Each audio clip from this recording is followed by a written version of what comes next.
이 시간 예배자에 오신 여러분들을 진심으로 환영하고 축복합니다. 오늘은 특별히 다윗에게 찾아온 두 번째 시험에 대해서 한번 말씀을 나누도록 하겠습니다. 모든 사람에게는 시험이 옵니다. 시험이 없는 사람은 없습니다. 불의한 사람, 악인에게도 시험이 찾아오지만 하나님 안에 있는 정말 철저한 의인에게도 하나님께서 허락하신 심판이 찾아옵니다. 하나님께서 허락하신 시험은 찾아오게 되어 있습니다. 하나님께서 의롭다고 인정하신 욥도, 또 하나님의 독생자이신 예수님도 마귀에게 친히 시험을 받으셨습니다. 그뿐만이 아닙니다. 우리가 힘들고 어려운 인생의 밤을 지날 때에도 시험은 찾아오지만 평안하고 형통한 대낮에도 시험은 또 찾아오기도 합니다. 인생의 밤에 찾아오는 시험과 또 인생의 대낮에 찾아오는 시험 중에서 어떤 것이 더 힘들고 어떤 것이 더 쉬울까요? 둘 다 어렵습니다. 어떤 것이 쉽다고 단정 지을 수는 없습니다. 왜냐하면 시험은 우리의 가장 연약한 부분, 그 부분을 틈타 들어오기 때문입니다. 돈에 좀 약한 사람은 돈으로, 관계가 약한 사람은 관계로, 내면이 약한 사람은 내면으로 시험이 들어옵니다. 또 시험은 마귀가 주는 유혹도 있지만 하나님이 허락하시는 시험도 있습니다.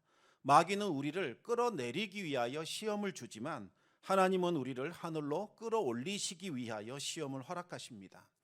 시험에 노출되어 있는 우리 성도들은 주님께서 가르쳐 주신 기도대로 날마다 시험에 빠지지 않도록, 그리고 악에서 구원해 달라고 그렇게 우리는 기도해야 합니다. 이 기도는 시험 자체를 없애달라는 그런 의미는 아닙니다. 우리에게 온갖 유혹과 시험이 찾아오지만 그 시험에 걸려 넘어지지 않거나 시험의 늪에 빠지지 않도록 해달라는 그와 같은 기도입니다. 우리가 육신을 벗어버리지 않는 한 시험에서 자유로울 수는 없습니다. 그러나 시험이 오는 것 그 자체를 막을 수는 없지만 우리는 시험에 빠져드는 것을 막을 수는 있고 시험에서 벗어날 수는 있습니다.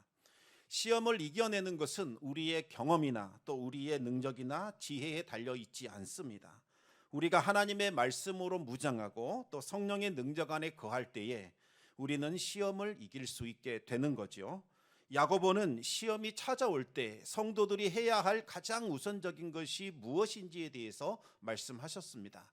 우리 함께 야고보서 1장 5절 말씀 우리 같이 한번 읽겠습니다. 너희 중에 누구든지 지혜가 부족하거든 모든 사람에게 후히 주시고 꾸짖지 아니하시는 하나님께 구하라. 그리하면 주시리라.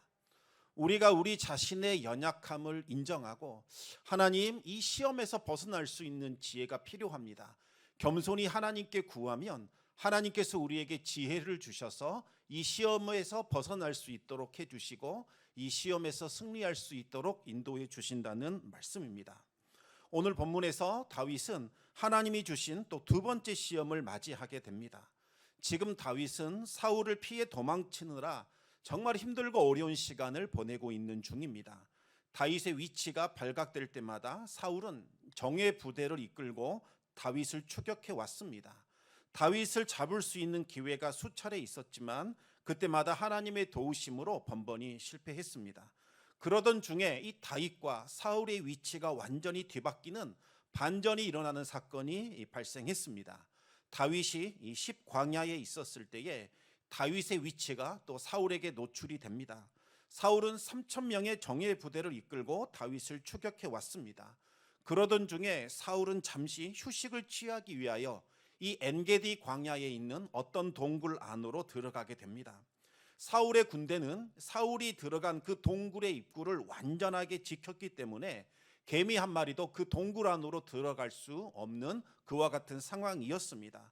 하지만 그 굴의 깊은 곳에는 다윗의 일행이 숨어 있었습니다.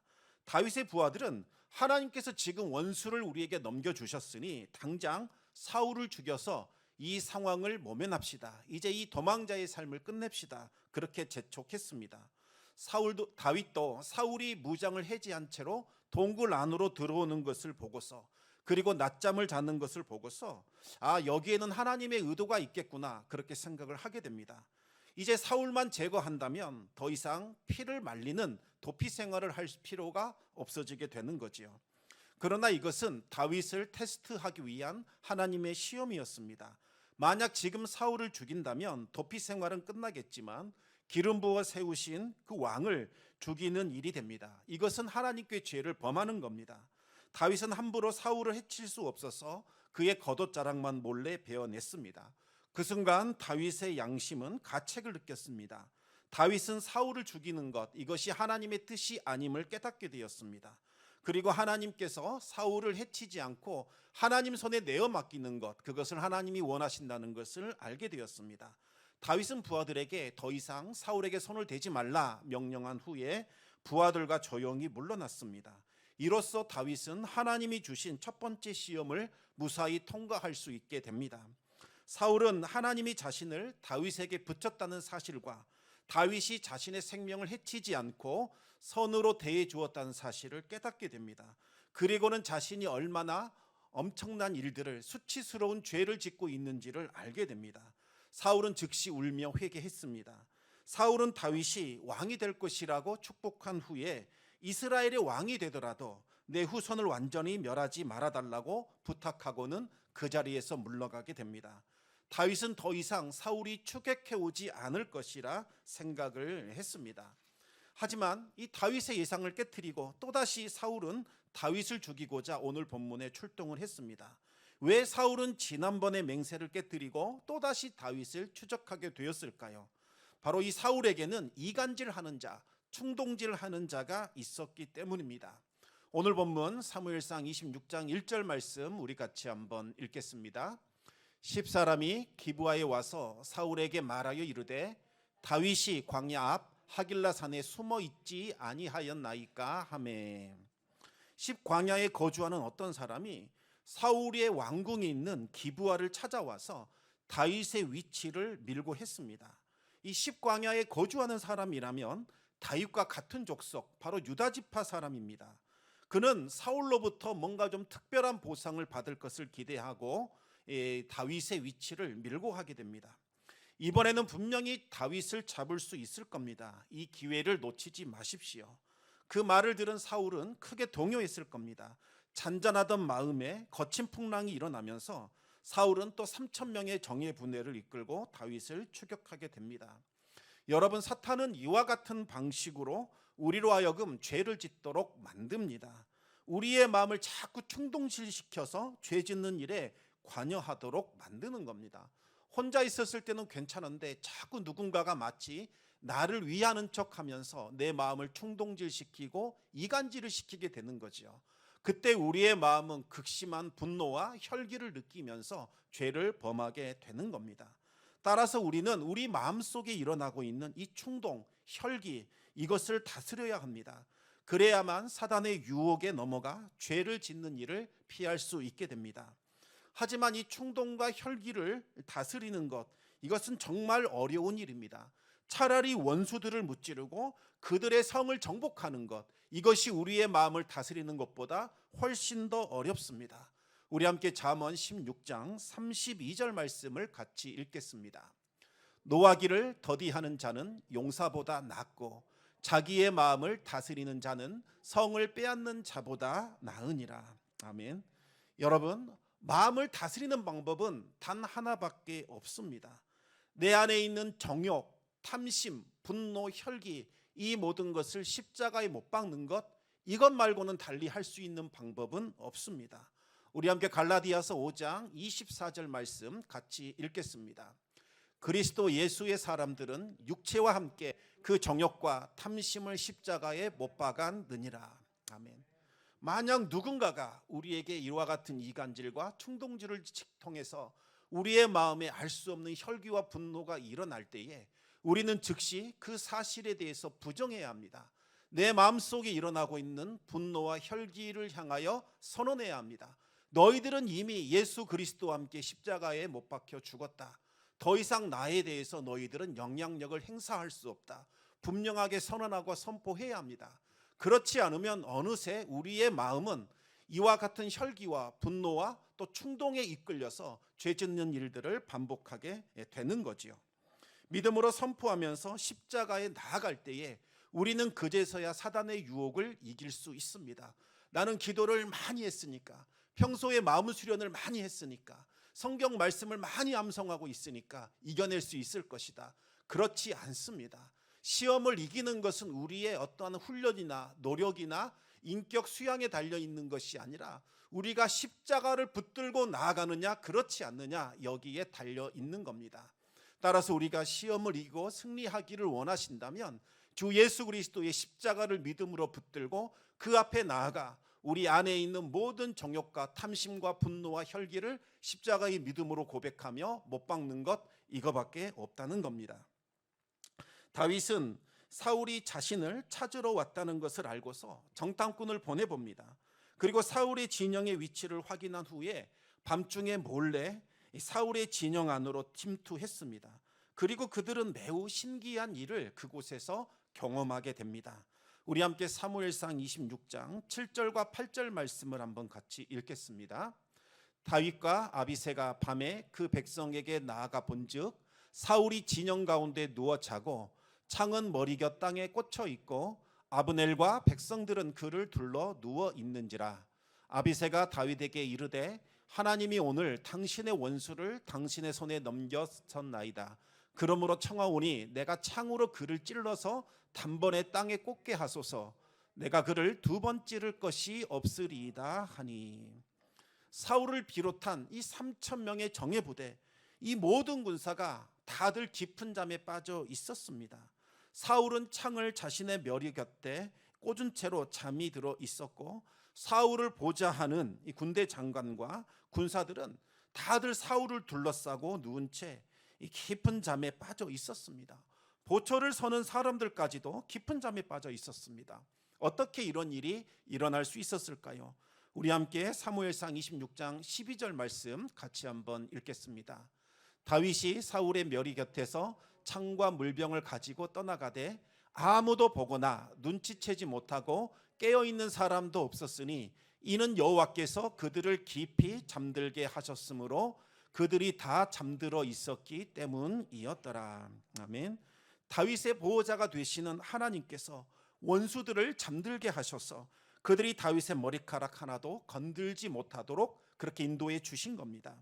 이 광경을 본 다윗의 측근이었던 아비새가 왕이시여 다윗이시여 지금 하나님께서 원수를 당신에게 붙이셨습니다. 그를 빨리 제거합시다 이렇게 제안을 합니다. 그러면서 당신은 굳이 피를 흘릴 필요가 없고 내가 창으로 단번에 찌르면 죽일 수 있으니 굳이 손에 피를 묻히지 마십시오.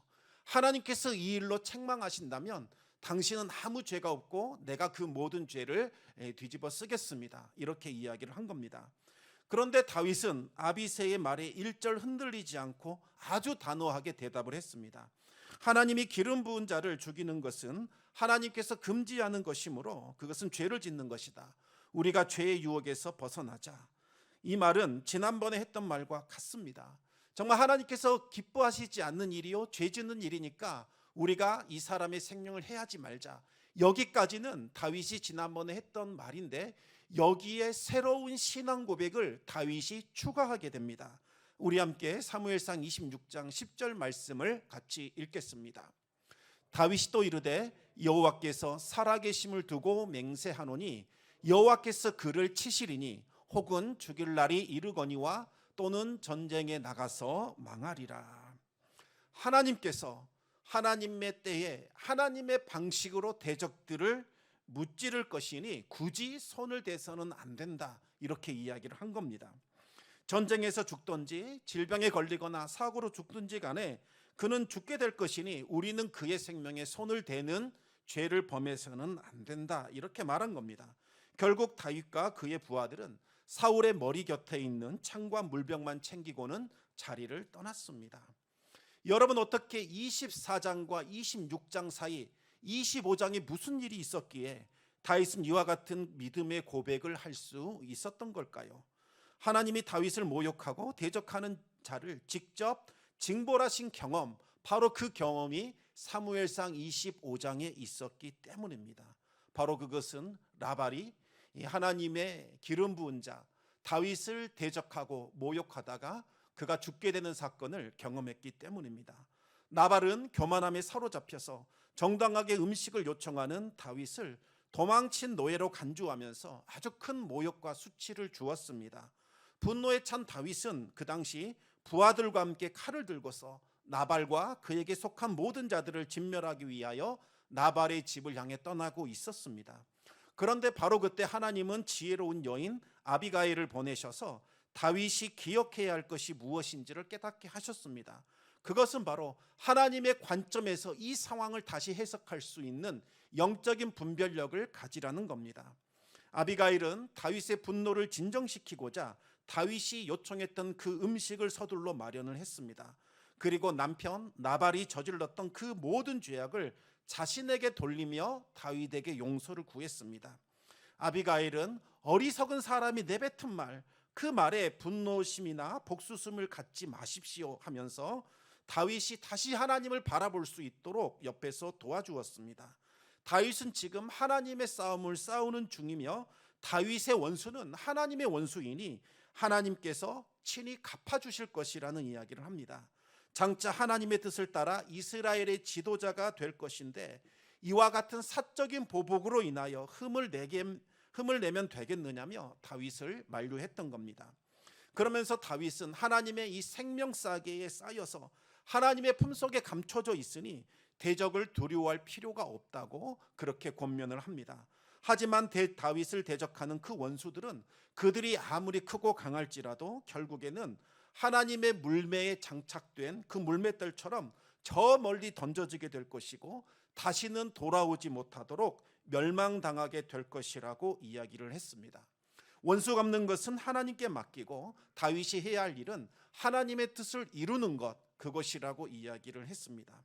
다윗은 아비가일이 말했던 그 생명싸개와 물맷돌의 비유를 통해서 자신이 양치기 시절에 하나님을 의지했던 바로 그 신앙의 추억을 떠올릴 수가 있었습니다.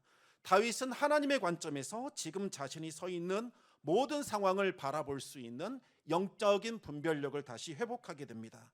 결국 다윗은 하나님이 주시는 힘과 능력으로 자신의 내면에서 끓어오르고 있는 그 분노와 혈기와 복수심을 억누를 수 있었고 이전의 모습을 되찾을 수 있게 되었습니다. 하나님은 다윗을 모욕하고 수치를 주었던 그 나발을 치셨고 나발은 결국 10일 만에 급사하게 됩니다. 다윗이 받았던 그 수치와 모욕을 하나님께서 대신 갚아주셨고 다윗의 명예를 회복시켜 주신 겁니다. 이 소식을 전해 듣게 된 다윗은 하나님을 높여 찬양하게 되지요. 그리고 다윗은 아비가일을 아내로 맞이하게 되고 그녀를 통해서 이제는 하나님을 기억하고 하나님과 동행하는 삶을 살아갈 수 있게 되었습니다. 바로 이 사건을 통해서 다윗은 하나님이 내 대적을 친히 치실 것이니 멸하실 것이니 굳이 나는 그에게 손을 댈 필요가 없다, 이 사실을 확신하게 되었습니다. 그래서 지금 다윗은 사울의 생명에 일절 손대지 않고 오직 창과 물병만 가지고 나올 수 있었습니다. 하나님은 다윗이 자신의 힘이나 칼을 의지하고 있는지 아니면 하나님을 온전히 신뢰하고 있는지 그것을 알고자 다윗에게 테스트를 주신 겁니다. 그래서 사울과 모든 부하들을 깊은 잠에 들게 하신 후에 다윗이 어떻게 행동하는지 시험을 하셨던 겁니다. 다윗은 하나님께서 주신 시험을 믿음으로 통과하게 됩니다. 낮이 밝자 다윗은 사울을 호위하는 군대 장군 아비넬을 책망했습니다. 아비넬은 사울의 군대 장관이라는 자신의 직책과 사명을 제대로 감당하지 못했기 때문에 아브넬은 죽어 마땅한 자다, 이렇게 다윗이 비난하며 질책했습니다. 또 다윗이 아비넬을 이토록 호되게 책망한 또 다른 이유가 있다면 그것은 바로 아비넬이 다윗을 죽이자고 끊임없이 사울을 충동시키는 바로 이간질하는 자였기 때문입니다. 여러분, 아브넬은 결코 순수한 사람은 아니었습니다. 아비넬은 자신이 이인자가 되고자 하는 강한 권력력이 있어서 언제나 다윗을 견제했습니다.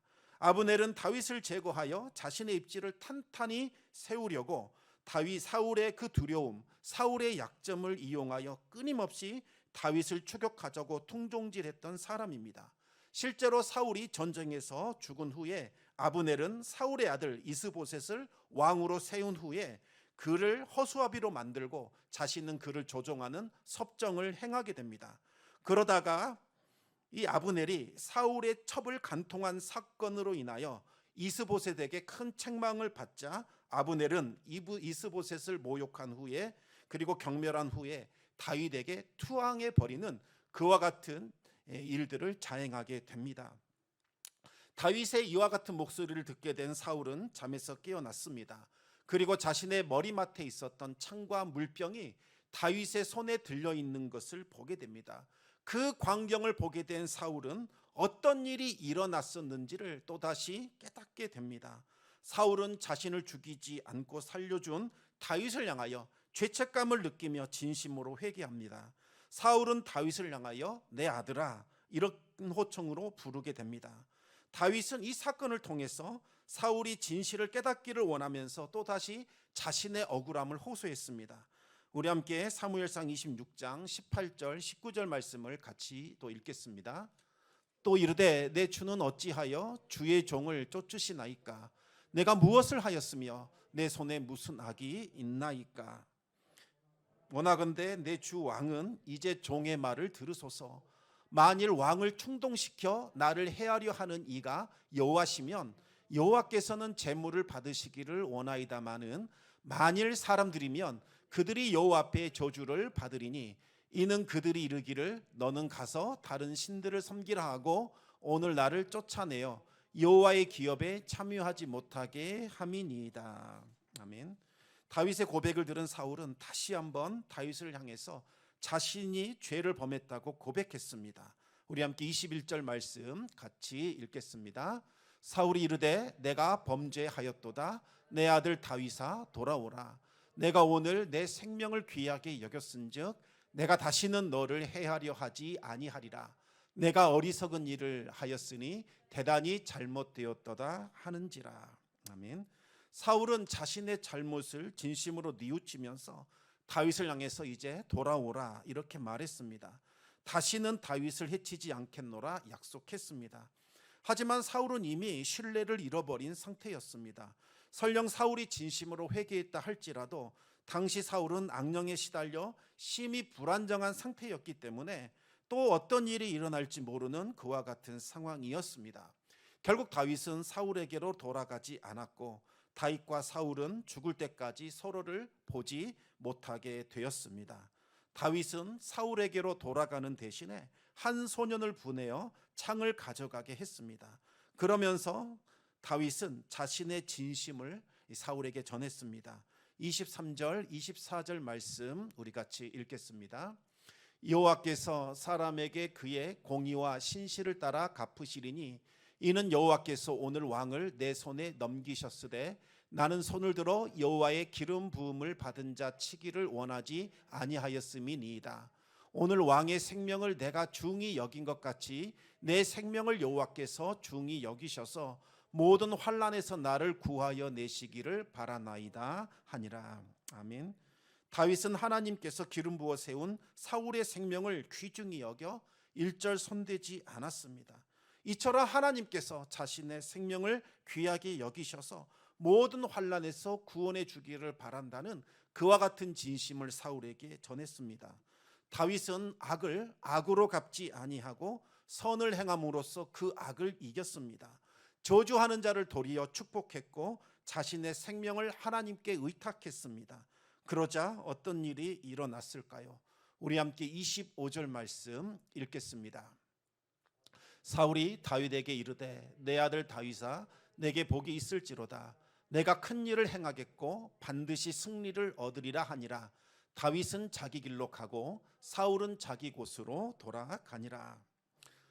사울은 정말 자신의 원수로 여겼던 그 다윗, 이제는 다윗을 진심을 다해 축복하는 자로 변해버렸습니다. 사울은 다윗을 향하여 너는 하나님 앞에 큰 일을 행하게 될 것이다. 그리고 너는 반드시 승리를 얻게 될 것이다. 이렇게 축복했습니다. 이게 무슨 말일까요? 다윗이 큰 일을 행하고 승리를 거둔다는 것은 사울이 가지고 있는 그 왕권이 결국 다윗에게로 넘어가게 될 것이라는 그와 같은 축복의 예언이었습니다. 사울은 다윗이 왕권을 받게 될 것을 인정하고 진심을 다하여 다윗을 축복해 줬습니다. 다윗이 하나님이 주신 이 두 번째 시험을 믿음으로 승리하자 이처럼 놀라운 일이 일어나게 됩니다. 사울이 진심을 다해서 다윗을 축복했을 뿐만 아니라 얼마 후에는 사울이 블레셋과의 전쟁에서 전사하게 되었습니다. 하나님께서 다윗을 대적하는 자를 친히 심판해 주신 겁니다. 여러분, 사울이 다윗을 향하여 마지막으로 남긴 말, 그것이 무엇이었습니까? 바로 다윗을 축복하는 것이었지요. 사울은 다윗을 축복한 후에 죽었습니다. 만약 사울이 다윗을 저주하고 죽었더라면 다윗이 12개의 지파로 구성된 이스라엘을 하나로 통일시키는 일, 이 일은 정말 어려웠을 겁니다. 하지만 사울의 그 축복으로 인하여 다윗은 훗날 이스라엘을 하나로 통일하는 데 큰 어려움을 겪지 않게 됩니다. 사랑하는 성도 여러분, 시험이나 환난을 당할 때에 우리가 해야 할 일은 빨리 눈을 들어 하나님을 바라보는 겁니다. 하나님을 기억하면서 하나님의 관점에서 이 상황을 해석하는 것, 그것이 바로 믿음의 본질이요 믿음의 모습입니다. 하나님은 절대로 우리가 감당할 수 없는 시험 우리에게 주시지 않습니다. 감당할 수 있는 그 시험만 허락해 주십니다. 더군다나 시험 당할 즈음이 되면 하나님은 피할 길을 주셔서 우리로 기어이 감당하도록 그렇게 만들어 주십니다. 공의와 신실함을 따라 갚아주시는 하나님, 그 하나님을 기억하면서 우리는 선으로 악을 이기고 저주하는 자를 축복하며 날마다 선을 행하는 귀하고 복된 성도의 삶을 살아가야겠습니다. 이번 한 주간도 십자가에 달리시사 모든 저주를 축복으로 바뀌시고 사망을 생명으로 변화시키고 정말 하나님의 백성들을 정말 하나님께로 이끄셨던 우리 주님 기억하면서 우리에게 주어진 믿음의 선한 싸움 싸워갈 수 있기를 우리 주님의 이름으로 축원합니다. 이 시간 말씀 기억하며 우리 함께 기도하기를 원합니다. 우리에게는 시험이 끊임이 없이 찾아오게 됩니다. 우리가 연약할 때에도, 또 우리가 강할 때에도, 우리가 믿음이 흔들릴 때에도, 또 하나님 안에 굳게 설 때에도 사단은 우리를 내버려 두지 않고 계속해서 시험합니다. 그럴 때 우리가 사단을 이길 수 있는 유일한 방법은 십자가를 붙드는 것밖에 없습니다. 내가 지금까지 쌓아왔던 기도나 내가 지금까지 해왔던 신앙의 훈련으로 마귀를 이길 수는 없는 겁니다. 우리는 즉시 다시 하나님께로 나아가 무릎 꿇고 하나님의 도우심을 구하는 것, 그것만이 우리가 유일하게 할 수 있는 방법입니다. 정말 주님의 십자가를 다시 붙드시기 바랍니다. 우리의 마음을 정말 분노하게 만들고 혈기가 일어나게 만들고 좌절하게 만들고 때로는 심히 격분하게 만드는 그와 같은 사람이나 그와 같은 사건이 있다면 이 시간 하나님께 내어 맡기시기 바랍니다. 하나님, 주님의 관점에서 이 환난과 시험과 어려움을 해석하기를 원합니다. 그리고 주님께 이 모든 상황을 온전히 내어 맡길 수 있도록 우리를 붙잡아 주시옵소서. 주님께서 친히 힘주시고 능력 주시고 지혜 더하여 주시사 이 시험을 이길 수 있도록 우리와 함께하여 주시옵소서. 기도함으로 우리 주님 앞에 나아가겠습니다.